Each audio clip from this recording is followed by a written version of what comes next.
नमस्ते दोस्तों, आप सभी का स्वागत है आपके अपने YouTube चैनल आओ सीखे में। दोस्तों, आज हम भारतीय संविधान एवं राज्य व्यवस्था के 30 MCQ लेकर आए हैं।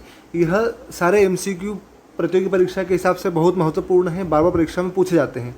दोस्तों, आज की वीडियो का पहला प्रश्न है, निम्नलिखित में से वह कौन सी रीट है जो न्यायालयों, निगमों, सरकारी कर्मचारियों या व्यक्तियों को उनके द्वारा लोक कर्तव्य निष्पादित किए जाने का निर्देश देते हुए जारी की जाती है?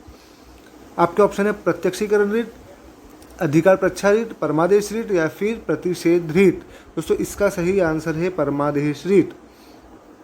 अगला प्रश्न, निम्नलिखित में से किन तरीकों द्वारा भारत की नागरिकता गवाई जा सकती है? आपके ऑप्शन है 1, 2, 3 और 4।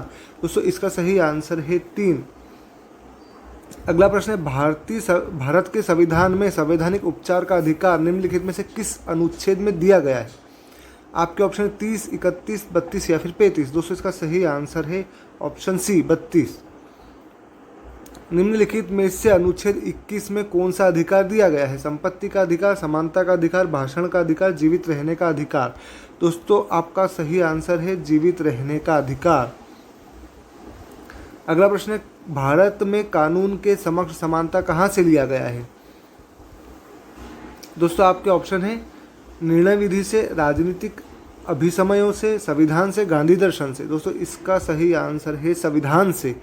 अगला प्रश्न है दोस्तों, नागरिकों और विदेशियों दोनों को प्राप्त हैं राजनीतिक अधिकार, मौलिक अधिकार, सिविल अधिकार या फिर विधिक अधिकार। दोस्तों, इसका सही आंसर है मौलिक अधिकार। अगला प्रश्न है, भारतीय संविधान में कितने मौलिक अधिकार उल्लेखित हैं? आपके ऑप्शन है दोस्तों 5, 6, 7 और 8। दोस्तों, इसका सही आंसर है 6। दोस्तों, पहले 7 मौलिक अधिकार हुआ करते थे, लेकिन संविधान संशोधन 1978 44वें संविधान संशोधन के तहत संपत्ति का अधिकार विधिक अधिकार बना दिया गया है। निम्नलिखित में से कौन से अनुच्छेद में समता के अधिकार का प्रावधान है? अनुच्छेद 14, अनुच्छेद 19, अनुच्छेद 20, अनुच्छेद 18। दोस्तों, आपका आंसर है अनुच्छेद 14। अगला प्रश्न है, भारतीय नागरिकों के मौलिक अधिकारों को निलंबित किया जा सकता है राष्ट्रीय आपातकाल में, वित्तीय आपातकाल के दौरान, कभी भी, किसी भी दशा में। आपका सही आंसर है राष्ट्रीय आपातकाल के दौरान। अगला प्रश्न है, अधिकार प्रच्छा शब्द का शाब्दिक अर्थ क्या है? परमादेश, वर्जित करना, किस अधिकार से, इनमें से कोई नहीं। दोस्तों, आपका सही आंसर है किस अधिकार से। अगला प्रश्न है, निम्नलिखित में से किस स्थिति में बंदी प्रत्यक्षीकरण रीट जारी की जाती है? संपत्ति की हानि, अतिरिक्त कर की वापसी, दोषपूर्ण पुलिस नज़रबंदी, भाषण की स्वतंत्रता का उल्लंघन। दोस्तों, इसका सही आंसर है दोषपूर्ण पुलिस प्रतिबंध नज़रबंदी। अगला प्रश्न है दोस्तों, भारतीय संविधान के अनुसार संपत्ति का अधिकार है?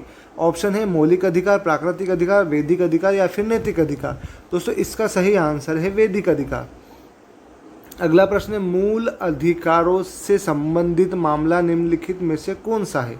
गोलकनाथ बनाम पंजाब राज्य 1967, पश्चिमी बंगाल बनाम भारत संघ 1963, शर्मा बनाम कृष्णा 1959, बम्बई बनाम बलसारा 1951। दोस्तों, इसका सही आंसर है गोलकनाथ बनाम पंजाब राज्य।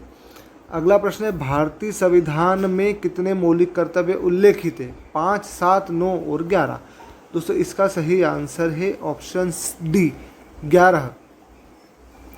दोस्तों, अगला प्रश्न है, शिक्षा का अधिकार एक मौलिक अधिकार बन गया 15 मार्च 2010 को, 1 अप्रैल 2010 को, 17 जुलाई 2010 को, 10 अक्टूबर 2010 को। दोस्तों, आपका सही आंसर है 1 अप्रैल 2010 को। अगला प्रश्न है, राज्य के नीति निर्देशक सिद्धांतों के अनुसार किस आयु तक के बच्चों को निःशुल्क एवं अनिवार्य शिक्षा देने की आशा की जाती है? आपके ऑप्शन है 14 वर्ष, 15 वर्ष, 16 वर्ष और 18 वर्ष।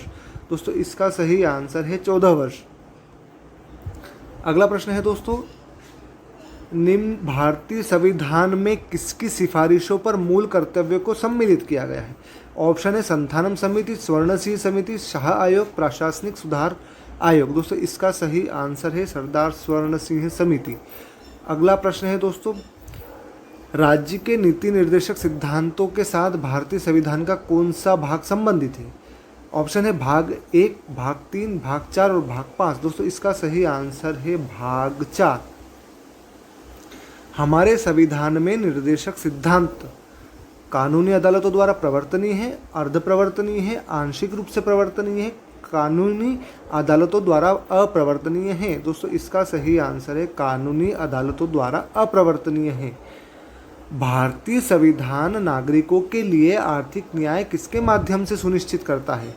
आपके ऑप्शन है मौलिक अधिकारों से, मौलिक कर्तव्यों से, प्रस्तावना से, राज्य नीति के निर्देशक सिद्धांतों से। दोस्तों इसका सही आंसर है प्रस्तावना से। अगला प्रश्न है दोस्तों, भारतीय संविधान का भाग 4 निम्नलिखित में से किससे संबंधित है? आपके ऑप्शन है संघ, राज्य, मौलिक अधिकार, राज्य के नीति निर्देशक तत्व। दोस्तों इसका सही आंसर है राज्य के नीति निर्देशक तत्व। अगला प्रश्न है, किस प्रकार की सरकार में दोहरी नागरिकता एक महत्वपूर्ण विशेषता है?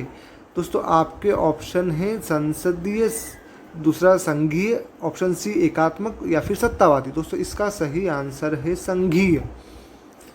अगला प्रश्न है दोस्तों, भारत के संविधान का कौन सा अनुच्छेद भारत को कल्याणकारी राज्य घोषित करने से संबंधित है? अनुच्छेद 99, अनुच्छेद 39, अनुच्छेद 59 या फिर अनुच्छेद 69। दोस्तों इसका सही आंसर है अनुच्छेद 39। अल्पसंख्यकों के हितों की सुरक्षा पर किस अनुच्छेद में विचार किया गया है? ऑप्शन है 14, 19, 29 या फिर 32। दोस्तों इसका सही आंसर है ऑप्शन सी अनुच्छेद 29। मताधिकार से क्या अभिप्राय है? ऐसे कानूनी अधिनियमित करना जिनसे कष्ट पहुँचे, वोट देने का अधिकार, अमीरों को वोट देने का अधिकार, केवल गरीबों को वोट देने का अधिकार। दोस्तों इसका सही आंसर है वोट देने का अधिकार। अगला प्रश्न है, निम्न में से कौन एक राजनीतिक अधिकार है? कार्य का अधिकार, शिक्षा का अधिकार, अभिव्यक्ति की स्वतंत्रता का अधिकार या फिर मतदान का अधिकार। दोस्तों इसका सही आंसर है ऑप्शन डी मतदान का अधिकार। अगला प्रश्न है, भारतीय संविधान में मूलभूत अधिकार किस संविधान से लिए गए हैं? ऑप्शन है अमेरिकी, यूके, सोवियत संघ, इनमें से कोई नहीं। दोस्तों इसका सही आंसर है अमेरिका। दोस्तों यह भाग 3 में अनुच्छेद 12 से 35 में वर्णित है। निम्न में से कौन एक राजनीतिक अधिकार है? कार्य का अधिकार, शिक्षा का अधिकार, अभिव्यक्ति की स्वतंत्रता का अधिकार या फिर मतदान का अधिकार। दोस्तों इसका सही आंसर है ऑप्शन डी मतदान का अधिकार। अगला प्रश्न है दोस्तों, भारतीय संविधान के निम्नलिखित में से किस भाग में सामाजिक एवं आर्थिक लोकतंत्र को सुनिश्चित किया गया है? आपात स्थिति के प्रावधान, केंद्र राज्य संबंध, राज्य नीति निर्देशक सिद्धांत, इनमें से कोई नहीं। दोस्तों इसका सही आंसर है राज्य के नीति निर्देशक सिद्धांत। दोस्तों इस वीडियो का अंतिम प्रश्न है, भारतीय संविधान के अनुसार निम्न में से कौन सा मूल अधिकार नहीं है? शिक्षा का अधिकार, सूचना का अधिकार, भाषण का अधिकार या फिर जीवन का अधिकार।